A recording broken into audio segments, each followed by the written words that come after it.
Welcome back to another episode of Full of a Took. We are here to discuss Book 2, Chapter 4, A Journey in the Dark, which, I got to be honest, guys, not the most creative of titles. I was thinking of a Knife in the Dark the entire time, and A Journey in the Dark makes sense. When you read it, it makes sense. But I feel like the changing of a single word is... We're repeating titles now. Yeah. What word would you change? All of it. Well, a shit show in the mines? Yeah, that's way better. A terror in the dark? Yes. Oh, there it is. A Okay. Terror in the Dark, so much better. You know? Yeah. But A Journey in the Dark, Knife in the Dark, I don't know. Even the darks, like they could have said the shadows. They could have said missing light. I don't know. If you Tolkien Probably not get in missing touch, light. If you want me to get, I can UV rays. spew out a lot of options here. Doesn't matter. They're not going to listen to me. But that was my first initial thought when I opened the Wait, chapter. who's not going to listen to you? The Tolkien estate. I've already mailed them a list of ideas, and they didn't get back to me. Oh, Jesus. Oh, God. As the premier authority on your books. Yeah. Hey, I read your book. You should change this title. I read a lot of one book. Yeah. I'm 12 chapters in, so give me a break. I don't know the ending yet. No, you're 16. You're 16 in. whatever it is. Anyway, it's good. It's good. It's a good chapter. Yeah, I'm going to be honest because I didn't actually read this chapter. Oh, my God.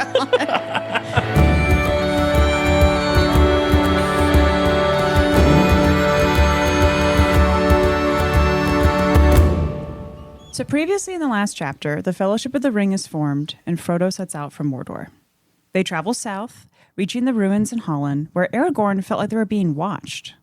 They noticed black birds and even a shadow pass over the land, and decided to leave. Later, the Fellowship reached Caradhras and attempted to pass over the mountain, but the snow was too deep and treacherous, forcing them to turn back.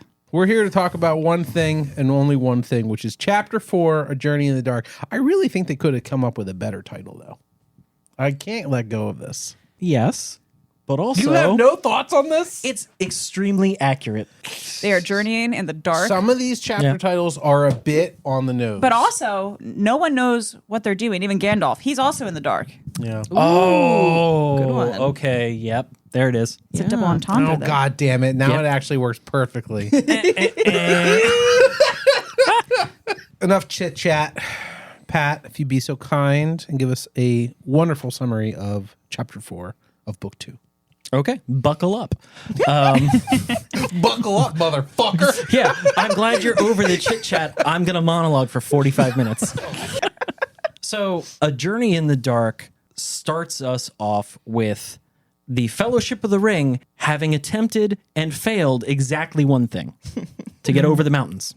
And they get chased down the mountains by the storms, and the sun is going down. They're down past the snow, and they're kind of looking at each other. And the question is, well, we didn't go over the mountain. Does this mean we go back to Rivendell? Is that the course of action? And Frodo's like, we can't. I could not bear the shame of it. And Gandalf's like, good, because if we go back, we cannot leave again. This is our chance. And also, the ring won't be safe there for long. Sauron will come for it. There will be a short and bitter fight, and then everyone will die. Sauron gets the ring, and the world's over. So, guys, what's our plan B? And Gandalf is very much just, I have a plan B. If anyone wants to listen, we're going to go through the Mines of Moria, and nobody's having it. One person's having it a little bit. Gimli is all over it. That's very true. And why is that? It's because the Mines of Moria are like one of the great dwarf kingdoms. And we learned all about this back in many meetings. It's actually the whole reason Gimli and his father were at the Council of Elrond to begin with. They came to ask Elrond what they should do about the dwarf colony that went to Moria to try to reestablish the kingdom there. This was like 30 years ago when that happened. And they got some news, and then they haven't heard anything in a long time, so they were going to ask Elrond what he thought. There's a ring, and they're going to go on a journey and whatever. And, it turns out Gandalf's plan the entire time has been to go through Moria. But he politely concedes to Aragorn's request that they do not do that as plan A. So they tried to go over the mountains. Didn't work. Gandalf kind of like, nah, I thought that would happen. So now we got to go in the mines. And it's getting dark and they are shivering. And Boromir's like, well, hold up. There are other options. Yes. We could just go further south, go due south, past Isengard, past all the way down to the coast and bang a left and then head east and just follow the coast and get to Gondor eventually. Because again, that's where Aragorn and Boromir are going. And Gandalf's like, yeah, that's a cool idea, except we can't go anywhere near Saruman. Were you sleeping at the council? He's not on our team anymore. We cannot bring the ring within 1,000,000 miles of this guy. And you want to walk past his front door. No. Also, it would take a year just for the path you've described. And we don't have that time. Sauron is moving. We have a narrow window to leave Rivendell. That's why we left in winter for some fucking reason. Like, because we don't have the option to wait. And so Boromir's like, well, all right, fine. But this is dumb. And I don't like it. Everybody's kind of on the Boromir boat. And they're like, yeah, going into Moria sounds like shit. It sounds terrifying. This is the great dark fallen kingdom of the dwarves. There's Durin's Bane in there somewhere. It's a dark and terrible place. And the hobbits are helpful, like, yeah, I don't want to go there. And Gandalf's like, nobody wants to go, but who is going? And Gandalf's like, boom, this man, I'm here. I'm here for the halls of my father. Bring it. Let's go. And Moria. yes, Moria. And Aragorn is like, I've been there before. It ain't great, but if Gandalf says that's the way, that's the way. Legolas, nope. Hard nope. Hard out. Just a straight no. Boromir, no, but I'll go if everybody else says to. And he says that after Legolas says no. Yes. He says, if everybody's on board, Boromir's on board. Legolas, this is like they're just making eye contact. I have thoughts about this we'll come back to. And then Boromir, again, to take the heat off himself, looks around and is like, well, hold on. Well, we haven't asked the ring bearer or any of the small people what they want to do. And Frodo's like, I think Gandalf is our guide, and I trust his wisdom, and he's seen us through some shit. I've spent like half a year looking for him, so I'm going to continue to do what he says. So I'm for this, but I don't think we should have a vote in the dark. I think we should wait till morning, because I think going into a haunted dwarf kingdom is going to sound way better in the daylight. Easier sell. And then the wind picks up, and it's this rocky, shitty, empty country they're in. And everybody's like, oh, the wind. And Aragorn's like, nope, that's wolves howling. And everybody's like, what do you mean? And the world erupts with wolves. And they're just their voices in the wind. And everybody's like, no, the wargs have come west of the mountains. A wolf is dangerous, right? A natural wolf is dangerous. A creature, it's an animal. A warg is a specifically evil wolf. It serves Sauron. It is a monster. And now they're over the Misty Mountains. They're west. They're on the wrong side of the mountains here. This is bad news. And they're here and they book it because they got to find somewhere they can like stay the night defensible. So they find this shitty little hill with a little ring of boulders on the top and they climb it and they make a fire because they're not going to hide from a giant pack of wolves. Mm-hmm. They've got this little fire going. And they're the wolves and the howling, and they see shapes moving in the dark outside of the firelight. And this big, nasty, wicked-looking wolf comes stalking out of the dark. And Gandalf stands up and is, fuck off. And Was that the translation of the Elvish? Yeah. He stands up and goes, oh, my back. Fuck you. If you value your hide, get out of here. This is Gandalf the Grey you are fucking with. And the thing doesn't really react. It goes to like leap, and there's a twang, and Legolas throws an arrow through the thing's neck. Oh my gosh. And like it's dead. And all the rest of the wolves kind of melt away. And so they have this uneasy peace, and like they're just feeding the fire, and people are going to sleep, and Frodo's up. And then all of a sudden, they realize that the darkness is moving outside of the fire. The wolves have silently crept back up, and then they just attack from every direction. Gandalf is like, throw everything you can on the fire, get a big bright fire, knives out, face outwards. This is it. And these things are coming over the rocks, and they're coming between the boulders, and they're coming over fallen trees. Legolas is whipping arrows into things as fast as he can. Gimli is swinging his axe. Aragorn and Boromir are going at it with swords. And the hobbits have their little knives out. And Paralyzed with fear. sorry. And it's not working. They are getting, it's bad. So Gandalf does a little magic, and he stands up, and he stands up taller and taller until he's a huge, imposing figure. And he reaches down and he grabs this piece of burning firewood, and there's this incantation. And then the tree above him bursts into flame. There's blinding light. And then every other tree on this garbage little hilltop bursts into flame, and it's like bright as day, and it's terrifying.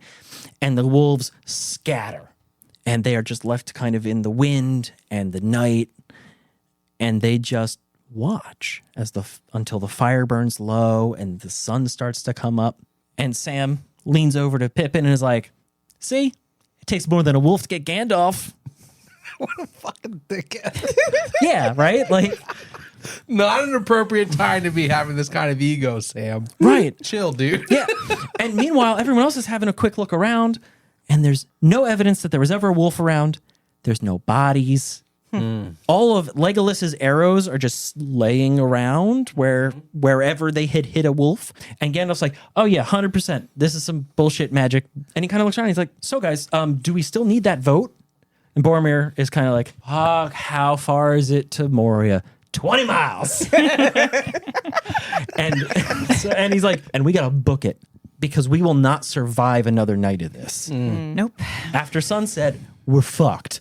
So they are booking it across this like stony, crappy, barren land, because what Gandalf's looking for is a stream that leads from the gates of Moria to like the elf kingdom, the old elf lands of Holland. And they just can't find it. And they are starting to get worried. Everybody's kind of like, where there's supposed to be a stream. I feel like we should be able to see a stream. Gimli's up front with Gandalf the whole time. He's like, "This is going to be so cool. This is going to be great. I love it. I love where we're going to Moria. It's the hall of my fathers. We got so much going on. It's going to be cool." And finally, Gimli is like, "Found it. Found your stream. It's more like a crappy puddle, but we got it." And Gandalf's like, "Yeah, that should be a river. It's more of a trickle, but we're here. Let's go." So they follow this garbage road up in this garbage land through this next to the garbage stream. It's getting late in the day, and they're approaching the foothills of the mountain, like the sides of the mountain. And someone had dammed the stream, and it filled the valley in front of the gates. And this is where Tolkien does some really amazing atmospheric writing. Like his horror side starts to come out because this lake is sullen and ominous. And like the setting sun or the late day sun is like golden, and this lake is reflecting none of it. It's perfectly flat. It's black. It shouldn't be there. And Gandalf's like, well, I have been to Moria before. This is not how it was last time. I guess things have changed a little. I don't know where I am. I'm lost. My whole plan went whoop. So they have to get to the end of this lake, and at the end of this lake are going to be the doors to Moria. And around this time, Gandalf kind of hints that Bill the pony will not be making the journey with them.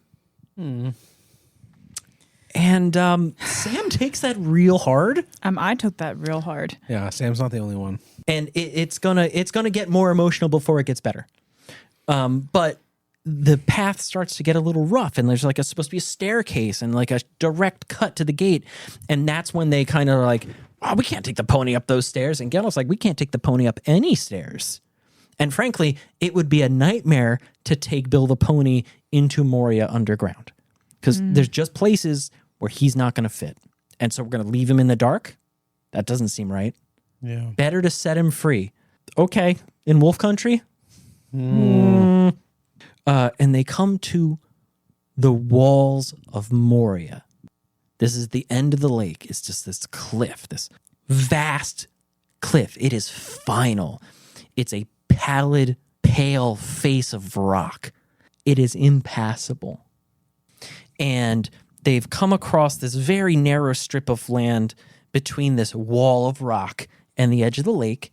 All the rocks are covered in slime, and like they have to kind of like walk through the shallows because it's so narrow. Frodo is like skeeved out at the way the rocks and the slime feels on his bare feet. Because remember, the hobbits are barefoot this whole time. And everybody's kind of like picking their way carefully through the water. If anybody's like walked in a stream, you kind of got to make sure you're not going to break an ankle. And the hobbits are just like, ew. It like reminded me, like as soon as I read that line, it reminded me, oh my God, they don't have shoes on. Yeah. Uh-huh.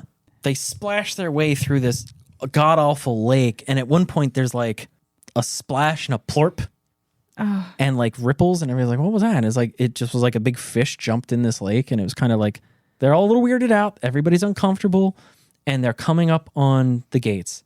What do they see in front of them? There's two enormous ancient holly trees planted right up against this rock face.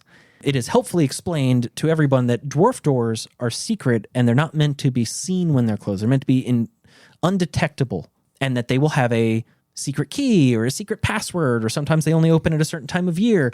But these doors were meant to be left open because this was meant to be one of the two big gates into Moria, and this was the road the elves were supposed to take as they came out of Holland, because back in the day, elves and dwarves got along.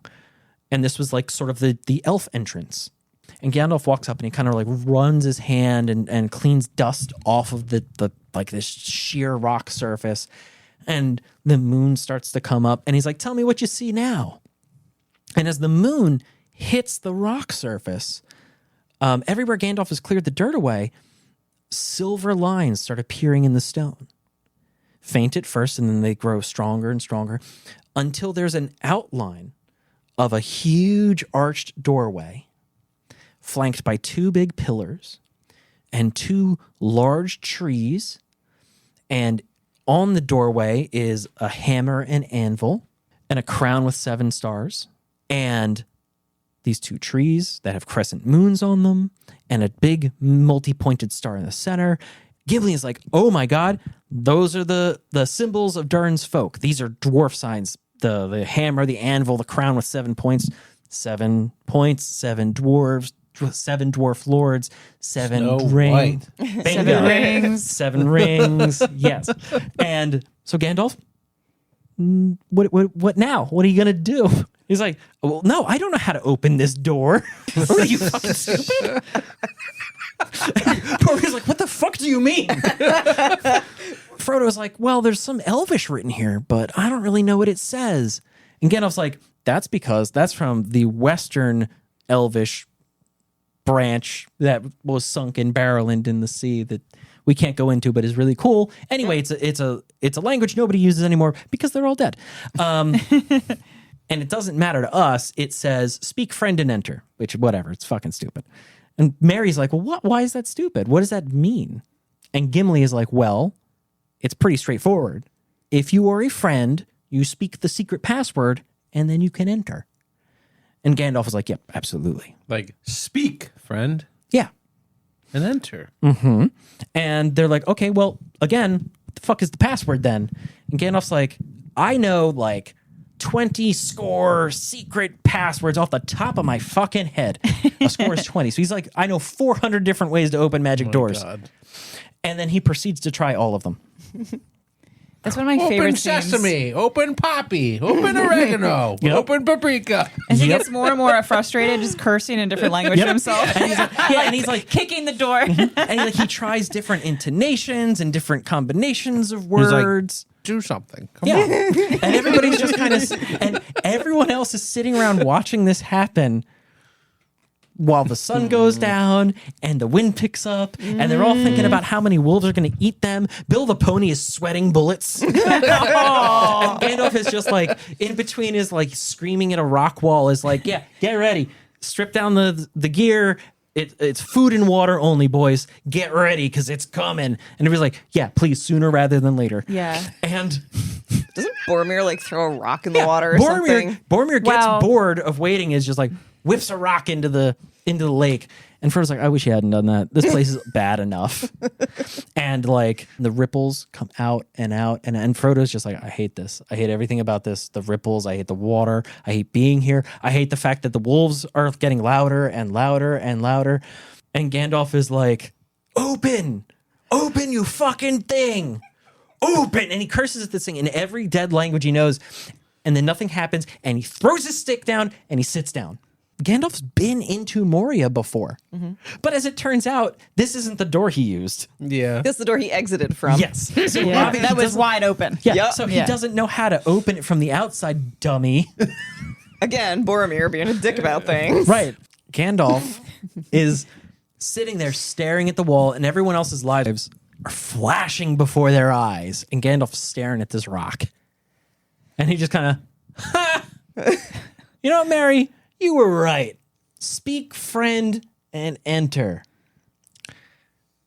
Melon. Well, Mellon is it's like melon or something. Melon. Watermelon. Melon. Yes. And Melon. and then suddenly the door starts to open. And everybody's like, what the fuck? And Gandalf's like, yeah, speak friend and enter. This was made in a time when elves and dwarves were friends. So the doors are open and several things happen at once. Gandalf goes to step in. Frodo feels something gross and slimy wrap around his ankle. And Bill the Pony fucking bolts. And Sam is like, Bill!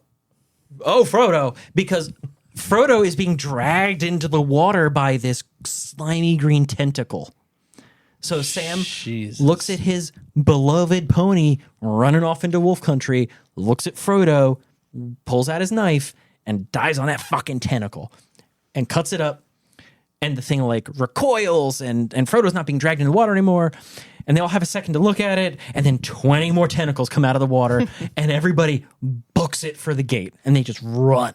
Yes. Everyone else makes it through the doorway and up the stairs while these tentacles like slither out of the water after them. And when it can't reach them, it pulls the doors shut. And then they hear a bunch of like crashes and booms and bangs, and they're sitting there in absolute darkness, breathing, wondering what the fuck that was. And the Gandalf's like, let's have a little light. And boop, and the top of his staff lights up a little bit, and there's this dim light that they're in, and it's the only source of light. And he's like, I'm gonna go check things out.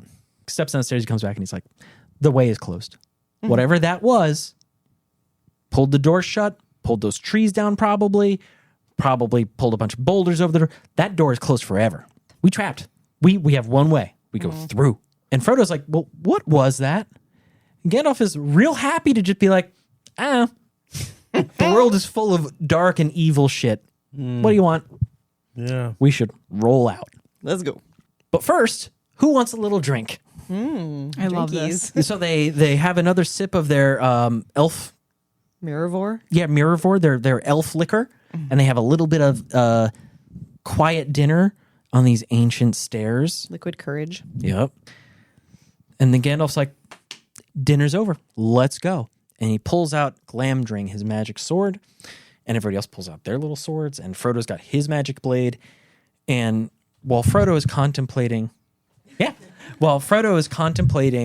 how terrifying it is to be trapped under a mountain, he takes a little bit of comfort in the fact that his magic sword isn't glowing blue, because it only glows blue when there's orcs nearby.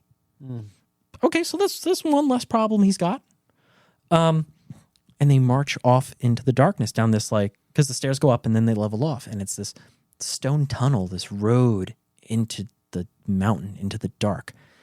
And Gandalf is up front with Gimli, who's, again, super pleased, super stoked. Even in the dark ruins of this fucking cavey mine, he's like, This is it! this is it! And then Frodo and the hobbits and Legolas are behind them. Boromir's in there. And then Aragorn is like playing rear guard and like quietly stalking at the back of the party. It is pitch black except for this one dull light that Gandalf has. Gandalf's at the front. Right? Yeah. It only lights his own feet. So how is anybody else seeing the cracks and stuff? Because there's holes that open up in the floor. Things reflect. I guess. Light There's reflects. side passages, some of which are just dark, some of which have like a hot or warm breeze blowing through or cold air. It's just, but there's silence except for their walking. And there are big fucking holes that are opening up. Like at one point, Pippin spends a couple of minutes trying to dig deep to jump one of these gaps. 7 feet. It's 7 feet. He's only like 2.5 feet tall. And like somebody really could have just thrown him and it'd be easier. They should have. Should have. Because at the bottom, all he can hear is the eternal faux water. Like there's a stream rushing down at the bottom. But like he's under a mountain. It's almost pitch fucking dark. And it's like, hey kid, come on, just jump it. You just jump it. What's the worst that happens? Huh? And eventually he does and he jumps it and it's fine. But like it's a bad fucking time. And they keep this up, and they're not really deviating from this road. And Gandalf and Gimli are leading them on, but this place is vast and intricate beyond the imagination of Gimli. It is a city underground that no one has been in except for Aragorn and Gandalf and Balin and the dwarves from that whatever colony that was. Nobody else has really Gimli been. hasn't even been there? No. Gimli's I never missed been that. there. His father did. No, Maybe, No, did he? Glowin didn't go. Oh, shit. Glowin, Gimli's father, his brother was one of the dwarves that came with Balin. Oh, okay. That's why he came. He was like, my brother went on this mission and like we haven't heard from them in years. Right. 30 years ago. Years. And then they got message and news and stuff was great for a couple of years. And then radio silence. Interesting. And again, it was going to be one of those things like, hold on, what do you think happened in the belly of the cursed earth? yeah. But they didn't get that far. Yeah. We are in the bones of the greatest dwarf kingdom that there ever was. They get to a crossroads. The road that they walk to splits in three. And Gandalf has a real good look at the road that on the left that goes down, and on the road in the middle that goes straight, and the road on the right that goes up. He says, I have no memory of this. I don't fucking remember this at all. That feels bad. Good sign from your guide. Yeah. Right. I don't know what this is. But this is not the road I took last time. We were have never been promised here. a journey in the dark. Yo, and here we are. And everybody's like, what did you say? And he's like, yeah, we'll think about it. Hey, look, a guard room. Let's go sleep in there. And so they go into the side room, which was meant to be a place where guards could sit and watch this important crossroads. And they pop in, and really the only discerning feature is a lot of dust and a well, just a hole in the middle of the floor. Well, it's for water, and there's like, a bucket and chains and shit. Also, it's like, guys, don't fall down the fucking hole. We're all going to take a quick break. And they're all looking around, and Pippin feels himself drawn to the well. And As only a toddler can be. right, and he lets the intrusive thoughts win, and he whips a rock down the hole, and it falls and it falls and it falls, and then This there's size, huh? yep, and then there's a clink clank bonk and a plop, Finally. and Gandalf's like, "What the fuck was that?" And he's significantly less upset when he finds out it was Pippin whipping rocks down a hole, but he's still super mad. Throw yourself down next time, you fool of a took. Woo! Our namesake! Fool of a tuck, baby! That's us. Right. I've been waiting to hear where it came from. Yeah, and this is it. This is the moment. Because you don't make extra fucking noise. You don't draw the attention of anything in this place. Yeah. And then a little bit later, they hear from echoing up the well from a deep place, dark somewhere, they hear bang, bang, bang, bang, bang, bang, bang, bang. Like they hear like a message. It's hammer time. It's hammer time. Gimli's like, that was a hammer. I know hammers. That was a hammer. And Gandalf's like, yeah, I hope that wasn't that wasn't what that was. Fuck. Let's go to sleep. Everybody go to bed. Except Pippin. You have first watch. Good job, kid. And Pippin sits there miserably in the dark for a few hours, and then Gandalf's like, I can't sleep, man. Just go get some sleep, you fucking kid. And he's like, and he's talking to himself. He's like, you know what? you know why I'm upset? I haven't had a smoke in ages. And he lights his pipe. So after they have their smoke, Gandalf wakes them all up and kicks them all awake. He's like, I made a choice. Let's go.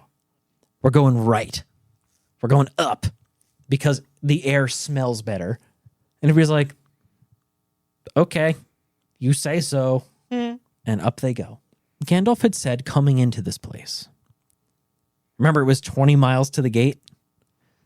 It is 40 miles across. 40 miles of walking in the dark, underground, in silence. I'd call that a journey. Horrible journey. And it's going to take 3 days. 3 marches. They've completed the first march. And so they wake up in the darkness and they set off in the darkness, walking in silence. And the only maybe good part of this is that Frodo has realized that since his little run-in with near death and near, enchanted evil knife, he finds that he can feel like he can see in the dark better and sense unseen things a little bit. Which, probably not good. If I was Frodo's doctor, I would say that's a bad sign. But It's like a lingering side effect of his wound. Like he's partly still on that other plane. yeah. Interesting. And the ring is heavy on his chest. This is a bad place. And the fact that Frodo kind of feels like maybe it's not he's okay, he's better equipped to handle this is maybe not a good sign for him. Yeah. Being honest. And he hears footsteps, little pitter patters, just little behind them. And it, I know, and it stops. It's not an echo because it stops when they stop, except when it goes on a little longer. And so they'll stop, and then it'll be, and then it stops, and then It's like having cats. and it's every time. Yeah. But once he's heard it, he can't stop hearing it. But he's like, I don't know. It's probably just, it's echoes. It's whatever. And it follows them all in the first march. And now they're on the second march. And it's still there. Something's behind them. Frodo chooses not to share this information with anyone. Good choice. Because again, he might just be haunted. Yeah. I would probably bother Gandalf with this information at some point. Frodo chooses not to because he's, I don't know, conscientious or something. He's got a case of the demons. Got do ghosts in cocaine the about blood. I love you. So the hallways are getting a little better. As they head east, they're like, oh, we're heading towards the more inhabited parts of the Mines of Moria. The parts where dwarves lived. Yeah. At a certain point, they just come to a space and Gandalf's got the light, right? And it's on the walls and the tunnel. It's well defined. Gandalf just kind of walks and the walls leave. And suddenly it's this vast open space.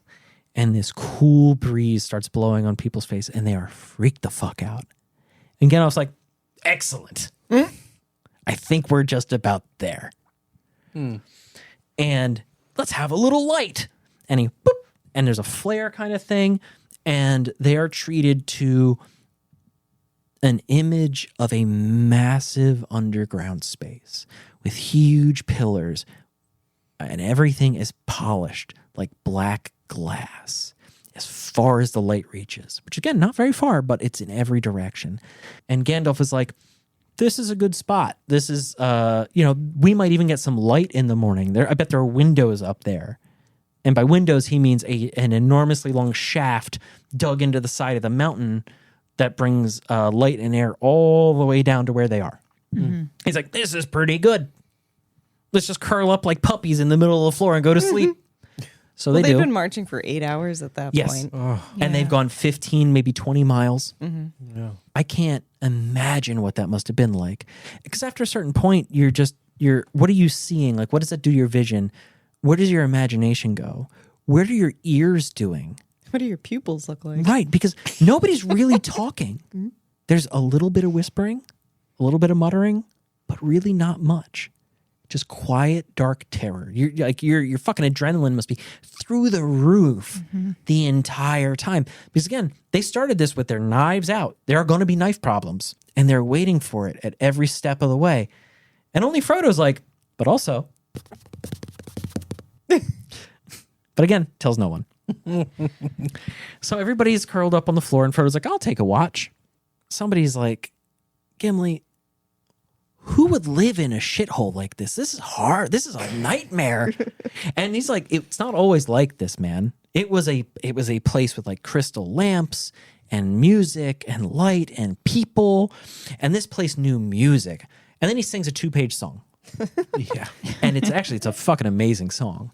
And it's all about how when this was made, this was carved by Durin's folk, like the chief of the dwarf clans. Like this was if the dwarven people had a capital and a home, this was it. And it was a place of wonder and glory and splendor and wealth. And it was amazing. And Sam like hears this song, he's like, man, so do you mean to tell me there's still like piles of money hanging around somewhere? Gimli takes a deep breath. He's like, no, all the upper halls, all the parts we can reach would have been like plundered by orcs a long time ago. But we weren't here for gold. We weren't here for jewels. That's garbage. We were here for mithril, true silver. This like incredibly strong substance. It's like super light, super strong. It's amazingly valuable. It's basically only found here. It's why we were here. It's why we dug. But it was in the pursuit of mithril that they found the thing that destroyed them. And everybody like pauses on that. And before anybody can really say anything, Gandalf's like, man, you know, Bilbo had a coat of mithril armor. And Gimli like fucking flips out. He's like, what? A whole coat? Like, what? And Gandalf's like, yeah, I never really told Bilbo that coat of mithril is worth more than the Shire and everything in it. Yeah, I didn't want to ruin it for him. It seemed like a nice token, like a nice, little fucking thing he picked up on his trip. He gave it to Frodo, who is currently wearing it, listening to this going, oh my God. Yeah. And he's like, I think Bilbo knew what this actually was because he told me to keep it secret. Right. And then sort of after that, like everybody drifts off and goes to sleep and Frodo's got watch. And he's like sitting alone for 2 hours with his thoughts, which I don't know about you. That sounds like hell on earth. No book, yeah. Yep. No book, nothing. Just sitting in the dark with his own thoughts. Sounds awful. And after about 2 hours, he sees these 2 points of not quite as dark darkness. And he feels like something's looking at him. And I don't know about you, but I hate that. Anyway, he thinks nothing of it. Luminous eyes in the dark. Yes. Correct. And he's just kind of like zoned out until Legolas is like, my turn, go get some sleep. And again, says nothing about anything to anybody, just goes to sleep. And then Gandalf wakes everybody up with a, hey, good morning. Look, light. Yeah, and light. Actual honest to God light. Gandalf was right, thank God, about something. There was these shafts tunneled into the roof of the chamber that go all the way out to the fucking out of the mountain. And they let in light and air. And they're starting to get like dawn light. And they look around and they see that they're in a chamber with exits at each of the 4 cardinal points. And Gandalf's like, well, I don't really know which direction to go. So let's because the gate could be in any, I think we're in the right direction, but I think we're above the gate. So we have to get down deeper. And I don't know quite how to get there. So let's have a quick reconnoiter around. We'll check all these other side rooms and we'll see what we see. So they go, well, we'll start with north. Why not? So they go through the northern door. They are confronted with a chamber and a shaft of light piercing the darkness, the otherwise dark room.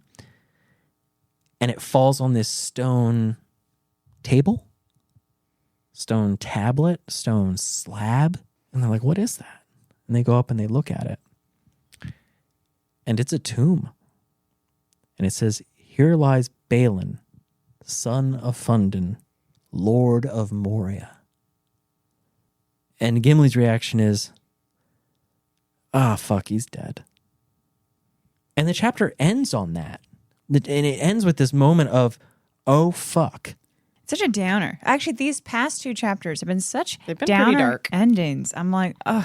It ends on one of those not bedtime cliffhangers. Yeah. No, you want to go to bed. You're like, I can't read anymore. Yeah, this was like fucked up chapter. It is so it was sad. so tense. I love this chapter for that because like it is it's like a very deep gut punch to somebody who's not Frodo or Sam. But there's a few for Sam with Bill the pony. Oh my god. Oh, he cried. He did. That's such a harrowing scene. This chapter was right up my alley. It had the right loved it. vibes. Yeah, I loved it so much. That was not the case, though. When we were sitting and we were reading at home, somebody else had a different thought.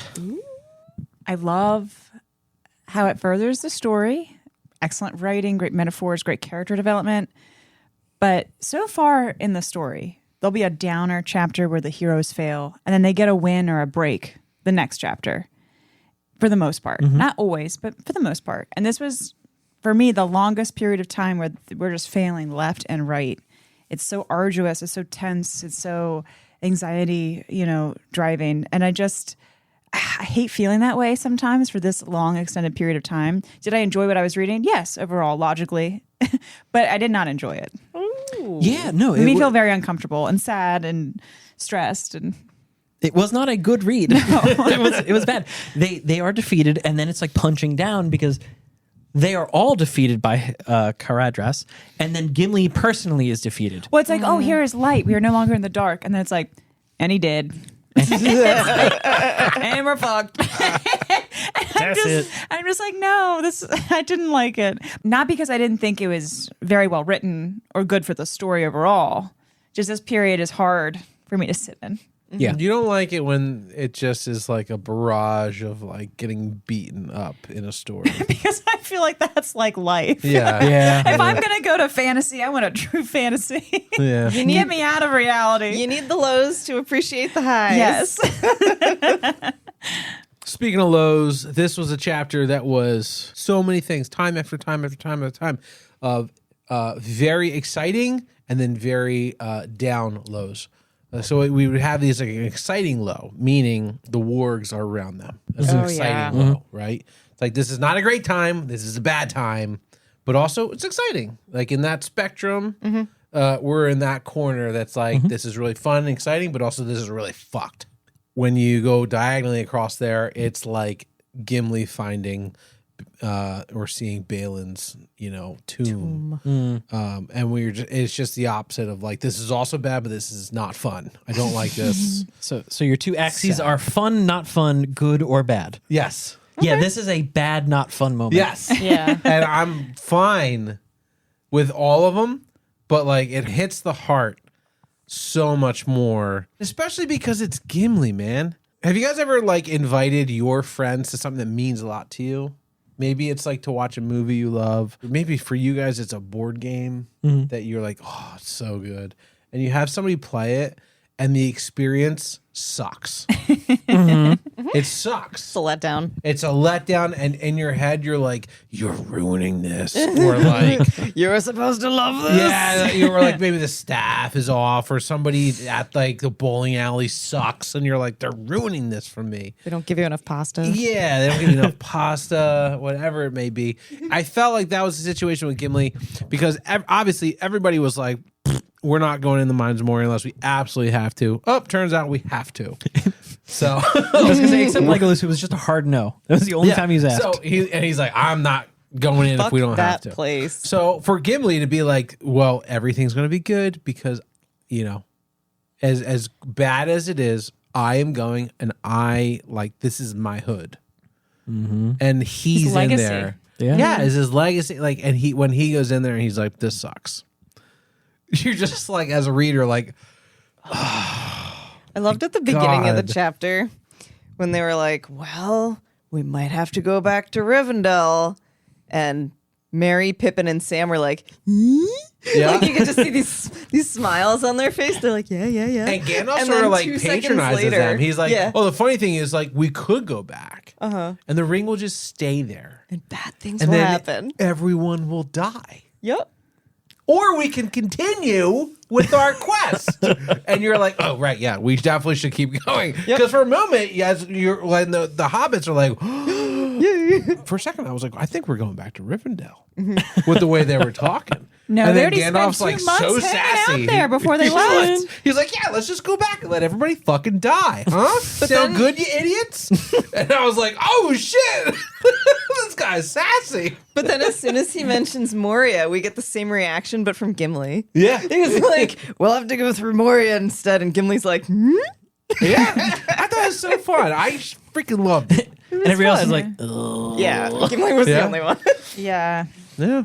but yeah, no. So Gandalf is very much their guide in this chapter. Like he knew they were going to Moria. That was his plan A, and he and Aragorn talked about it. And he's like, "All right, Aragorn, we'll try your way. We'll try the mountain in winter." Mm-hmm. Duh. Yeah. And like in hindsight, maybe that wasn't the best plan. But I think what that highlights is that Aragorn's the only other person other than Gandalf who's been to Moria. And he Yeah. would rather climb a mountain in January than go to Moria again for any reason. Which brings me to something I wanted to bring up. Aragorn, very early in the chapter, has a speech to Gandalf. He says, I will follow your lead now if this last warning does not move you. It is not of the ring, nor of us that I'm thinking of now, but of you, Gandalf. And I say to you, if you pass the doors of Moria, beware. And that really sat with me this time reading it through. He's not afraid for the ring or the company.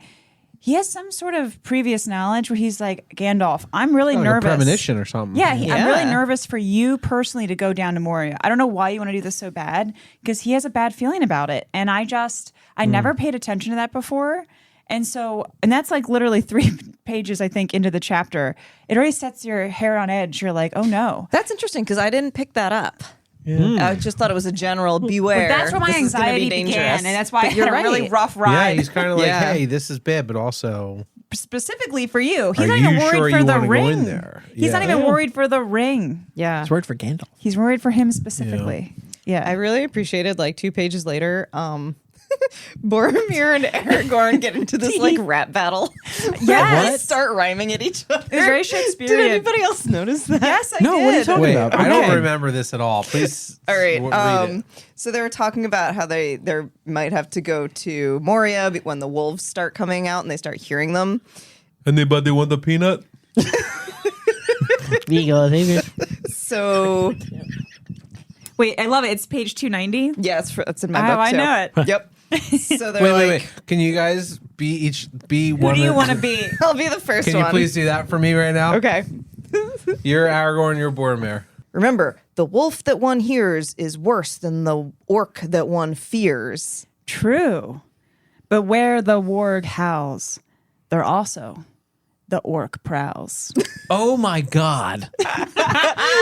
And I was Aragorn. I was very much feeling as though this should have been a full epic rap battle of history. I just saw Aragorn sitting in the corner and standing up and being like, aha. These two are always at each other's throats. I mean, how long has he been sitting on this prose? Aragorn's just been hunting the wilderness by himself for years. He has 1,000 lines. Talks in the third person. He's ready. Yeah. I know. They just got these rhymes like ready to go. I loved it. I love that you brought that up. I actually had something I want to ask about that. That's so much fun. Aragorn says 15 miles as the crow flies, 20 as the wolf runs. Mm-hmm. What does that mean? As the crow flies is like a straight line between 2 points on a map. But if the path wiggles, then you can't, you're not flying straight over. You have to take the path. That makes sense. Whoa. It's like an airplane in a car. Yeah. Yeah. That's what as the crow fly means. Well, I figured as the crow fly. I know that saying. I've heard it. I've said it myself. I didn't really know what it means when I say it. But it's like, okay, well, I'm sending bird to air, bird lands. That's the distance. Birdland. This is now 20 as the wolf runs. And I was like, well, what the fuck is the wolf doing for 5 miles of that run? Just like, just like running back and forth. I don't know. I just was like, what Stopping does to eat that a mean? rabbit or something. I also had another question. This came up. I don't really quite know what it means. Pippin talks about Bandobras, the bull roarer. Ooh, bull roarer. What is that? Oh, this was when Pippin was like, I wish I'd taken Elrond's advice and not come on this stupid journey. Yeah. He's like, I shouldn't be here. I fucked up. I'm no good. Sorry, bud. That I'm was- going back. And that was real early. Yeah, it was right away. I know, before immediately. they even got to Moria. Yeah, no, that was with the wolves. He was like, fucked up. And Sam was like, don't worry. Gandalf will lead us the whole way. And Gandalf's like, we're going to hell. Yeah. I was like, you're going to Yeah. die. I'm going to use you as bait, Pippin. Sam, I appreciate the vote of confidence. I'm letting your pony go. Oh, that was devastating. But yeah, So, the quote but- is, there's not enough of the breed of Bandobras the bull roarer in me. These howls freeze my blood. So I assume it was like a adventure. Here's the thing, ancestor? right? It's like where I'm approaching this line from is like, okay, that's the first time it's come across in the book. Perhaps it's been talked about in another book, in an appendix, in a seminarian or whatever it's called. But it ain't in I'm this sorry, book. say that again? It's a seminarian. Sismanarian? South Morellian? Whatever you talk about. The I don't know. South Remember, it's the Cimmerils. The Cimmerillion. Close. Closer. Sumerian. Good enough. The good Samaritan. The good place. So The bad place? is Bandobras the bull roarer supposed to be inferred as somebody who was potentially courageous, or are we supposed to have known what this is? How do No. you do this? It's hard. Just no to all questions, I think. No, it's a very obscure reference. Yeah. Bull roarer took. I think is it in the Hobbit? I think so because I don't think it's like who else would care about hobbits other than Nobody. It's a Gandalf quote. Yeah. Basically, a bull roarer took was basically the most warlike hobbit that's existed in living memory. Bull roarer took. He fought goblins. He knocked one's head off with a stick. What's the difference between a goblin and an orc? No difference. Okay, cool. Knocked his head off with a stick. It flew 100 yards and went down a rabbit hole. The man won the battle and invented golf. So he's like, I was just gonna say he's Babe Ruth. So instead he's Tiger Woods. Got Yep. it. No, God. but that's it. Like that's as far as the tooks go, that's your So he's man. like a tough dude. Yeah. one of my favorite Aragorn quotes of the whole chapter was when he's talking about Gandalf and trying to believe in him still, and then Gandalf was fucking up. He says, he is sure of finding the way home in a blind night than the cats of Queen Beruthiel. I am so happy to hear just the mention of cats for the first time because they have not been in this so far. We've had dogs with Farmer Maggot, every other creature you can think that's of. true. But we finally know that there's cats of this queen, and Aragorn knows of them, which made me love him a little bit more. Is Yeah, Aragorn the a cat dad? Yeah, the cats I love him. think he's a stray cat dad, There's I think cats. he's a stray Obviously, cat. there's cats in the woods, and he's their friend. and he is hanging out with them. They're both. Aragorn, Wait, he's in the corner like. Aragorn is an indoor-outdoor cat. Oh, yes, He can read the minds of I love animals. it. Yeah. Is it cool if we talk about the wolf attack? Yeah. That is like all I want to talk about Okay, right now. yeah, it was very so, exciting. First of all, a couple things. One, Gandalf yelling at the wolf. An amazing boomer moment. Fuck off. He totally turns into like a boomer in that moment. Like, just stands up and he's like, I know what'll do it. Go away! Get off my lawn. Yeah, Go on. get off the lawn! And everybody's like, is he serious? I thought that was so fun. The second thing is I loved the writing that says the bow of Legolas was singing. In regards You can to hear it. how fast he was flying these arrows at all these. Oh my god! It was singing. It And was that's like, when it's oh, happiest. beautiful. It's happiest when it's just Murder. causing death. So cool. And then honestly, when the big one gets shot in the neck by Legolas, and they all scatter, and then they all start coming back, man, like the hair on my neck was like standing straight up. I was like, this is so cool. It is the most exciting moment in the chapter, right? Because everything else is kind of like a slow burn. Oh no. This is mortal peril. You're right. It's very much a slow burn of pressure and darkness and the fact that they have to get out of from underneath this mountain. They have to get out of Moria. They got in, now they have to get out. The wargs is just like, fuck you, here we come, boys. Yep. And it is immediate. It's real, is what it is. Yes. Being in the mines of Moria is not real. Yeah. That's Wait, what? fantasy. That's fantasy. Being attacked by wolves. But being attacked by wolves in the middle of the woods is real. Does Chris That not can know this happen is to based on real events? But like legitimately, that's the difference, right? And I talked about this before. Things hit me harder when they're not fantasy. when you can imagine them happening in to this you. book. And it's like, dude, wolves could attack you in nature, and that feels so much more intense than like, oh, I wonder if the made up orcs climbing the walls of the mines or the secret ghost riders on the horse. Like that stuff's fucking awesome, and I'm so here for it, and I love it. But the scenes that include things that legitimately could happen outside of a fantasy novel in real life on our Earth are, to me, some of the more terrifying aspects of this book. It's very visceral, right? Yeah. The wargs, super visceral. Farmer Maggot's dogs, super visceral. Yeah. Like, you write what you know. Like, we all know what it's like to be confronted by a dog that scares you. I wonder if Tolkien had a really bad experience in the war with like a dog. Or just generally. Or Yeah, because like, he lived in the country. maybe not even in the war, but just, like a bad experience with like a very mean dog, like a wild dog. or How big was that something. fucking dog at the castle? It came up to my chest. It was a wolfhound. Imagine a an big fucking dog. unfriendly dog that size coming at you, and now imagine 20 of them. Right. You're fucking dead. And we were outside. We were walking along the trees. And that And thing it was stared at friendly. us and It just started- came out of the woods, but then it led us on a magical trail. It was We had a very sweet. different experience. It ended up being very sweet, but I grew up with Bernese Mountain Dogs, Labrador Retrievers. I grew up with big friggin' dogs. We were in Ireland last week, and that dog started coming at us. I was like, I'm afraid. I'm afraid. That's a big dog. But ironically, I normally am, and I was like, oh, And she was like, oh, you need a puppy, and it came right up, and it was the sweetest pooch on earth. It's amazing that you bring up this like sort of relationship to real life, right? And the way you can Yeah. relate to different kinds of fantasy. Because I have always loved this chapter, this dynamic, all this stuff. Because growing up, I read The Hobbit first, or it was read to me first. And in The Hobbit, the dwarves are protagonists, and the elves are, at one point, antagonists. So like I had that kind of bias. And as a reader, we go to Rivendell, and all we hear about are elves, and how fucking magic they are, and they're cool and powerful, and they do stuff.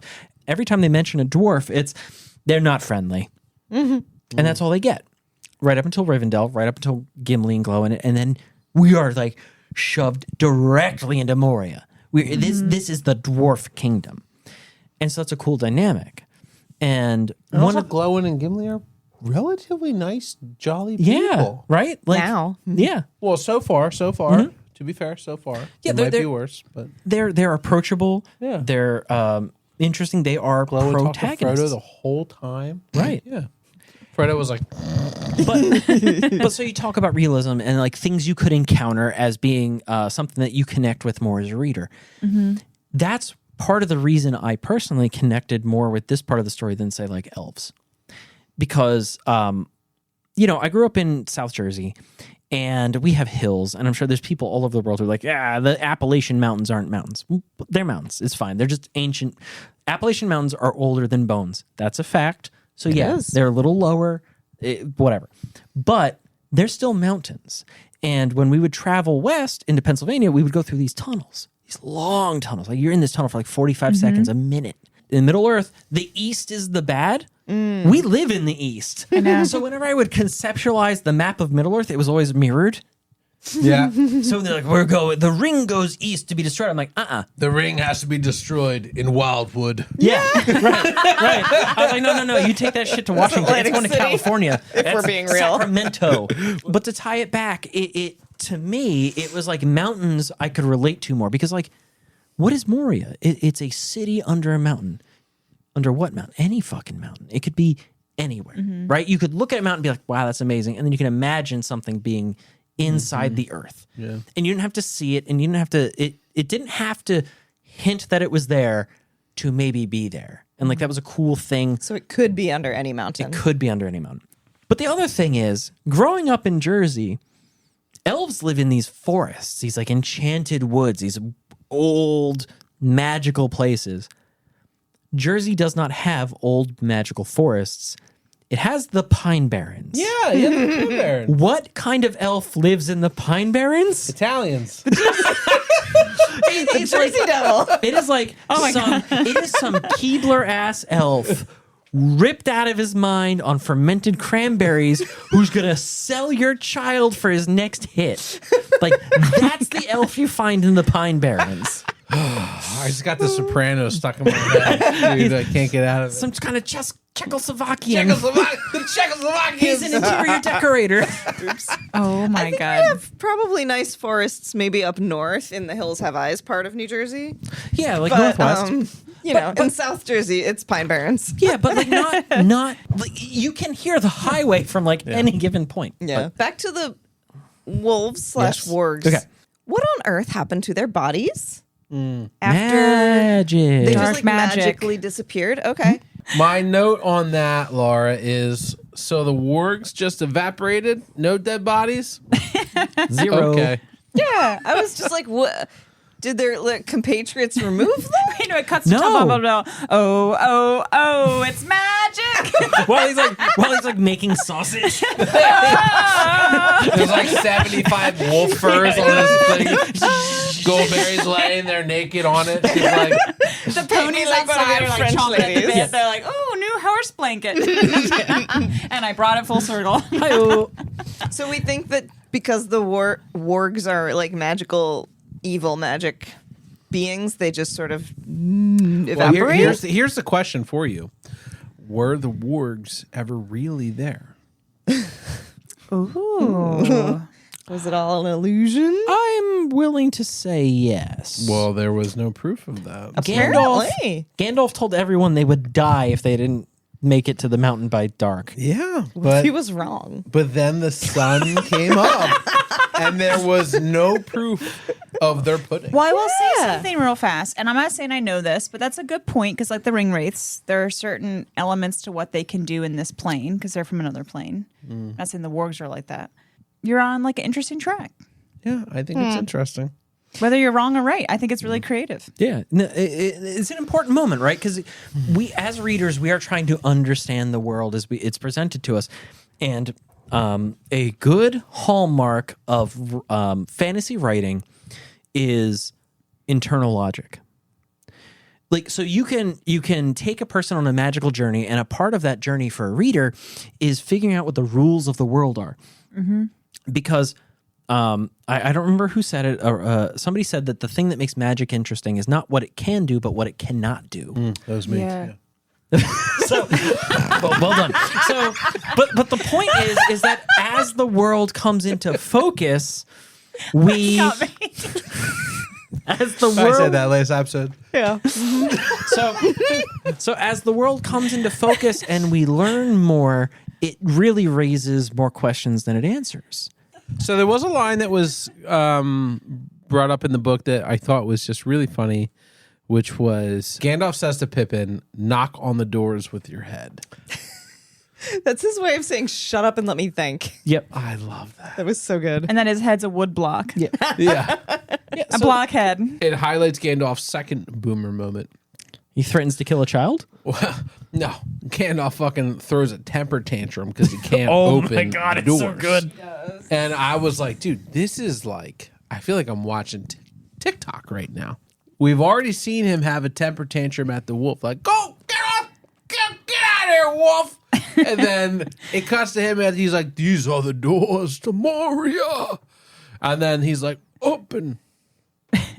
Fuck. It doesn't open. He's like, well, shit. And he throws his stick down and he sits down and he crosses his arm. He's like, I thought for sure he had the fucking password in his head. And I really enjoyed right before that, Boromir was getting real sassy. Like, why did you bring us here? Yeah. How can this be if you don't know how to enter? Yeah. And Gandalf just like schools him. He starts talking down to him like a I don't know, 6th grade teacher. Yeah. Right? And I was trying to figure Back out to like school night at the what- Mines. At what grade can you tell a student, as for your other question, do you doubt my tale or have you no wits left? Right? What grade? 6th grade, 7th grade, maybe? Yeah, shut up. I'm the teacher. Yeah. Which I love all of this because we finally learned in this chapter, like last episode, I was like, he's really irritable. Maybe his like back's hurting him, whatever. He just hasn't had a fucking smoke. He's going through Yeah, withdrawal. seriously. Yeah. Well, I also want to bring up something that blew my mind. The line "middle night" was used. I'm sorry. Have you ever heard that phrase, the middle night? I just No. know that it blew your mind. I never knew that midnight was short for middle night. Oh. And that clicked in that moment. And I felt quite dumb for never realizing what midnight meant. I never made that connection. What's noon stand for? What are all these things I don't know? Noon is Midday. short for Noontober. I was going to say noontide. I mean, let's talk about this because this is real fucking shit. Noontoberfest. I like Noontoberfest. So if midnight is short for middle night, and it was like my brain blew up, and I was like, "You idiot, Chris! Of course it's middle night." And then I was like, "Well, what do we call noon? What's noon? Why is it called noon?" midday, I guess? NOON stands for midday. No. I call BS. That on would be another name for it. Noon is the opposite of moon. That's a nice attempt there. That's a nice one. Yeah. I don't know what noon means. Like you had I had you for about half a heartbeat. Yeah, there was a second. There was a second where I was like, "Oh shit!" Well, after no. all this doom, gloom, and noom, I could Noom, use I noom. could use the opposite of moon. Noon. I could use a treat. Yeah. I think it's time for Fool of a treat. It's your segment. That's not what it's called. The terror in your Treat eyes. a fool. I actually forgot what it was called too. I was like, food section. For thought. Snack time. Yeah. All right, so let's fucking. This has been great. Let's get into the food for thought. All right. Today, I leaned real heavily into the journey in the dark. So we've got a very dark wine. We've got a Bordeaux. And we've Ooh. also got some dark chocolates. Nice. What do the Right? chocolates represent? Just Are dark. these the just dark, Are dark, these dark. the things that are cracked and broken on they're walking on? Absolutely. So Yeah, we have that's what you're thinking, right? Yeah, I just see definitely. this as Gandalf's like pick me up snack. One plate is 82% chocolate, dark chocolate. And then the other plate is 72%. Yo. What's the Nice. difference? So this is going to be 10%. darker and more bitter. I'm going to take an 82% because that's the All right. Go for twilight, it. right? Everybody Yes. take a I little love that. piece. Yep. I'm taking also a whole try square. your very dark and dry Bordeaux. And I'm very see excited. Maybe which chocolate goes better with the wine. All right. Well, cheers. Cheers, everybody, to a journey in the dark. Yay. Poor Balin. Let's enjoy this dark wine and this dark chocolate to connect with our friends. I'm having the 72% Me too. chocolate, and it's pretty good. It's kind of bitter, but it's pretty good. How's the 82? Tastes like Go- leather. It goes really well with the wine. I actually like it just on its own. It's like the twilight. It's not that exact chocolate. That one might actually be more than 82%. But It's good. it's really the good. intense dark. I really Does like this it. also represent the blood of the wargs? 100%. Wait, no, there wasn't any. Trick question. Body of disappeared. wargs. Body of work. Body of wargs. Blood of wargs. Wait, Blood of We're Chris. heathens. Blood of Chris. for Bill the Pony. I pour one out.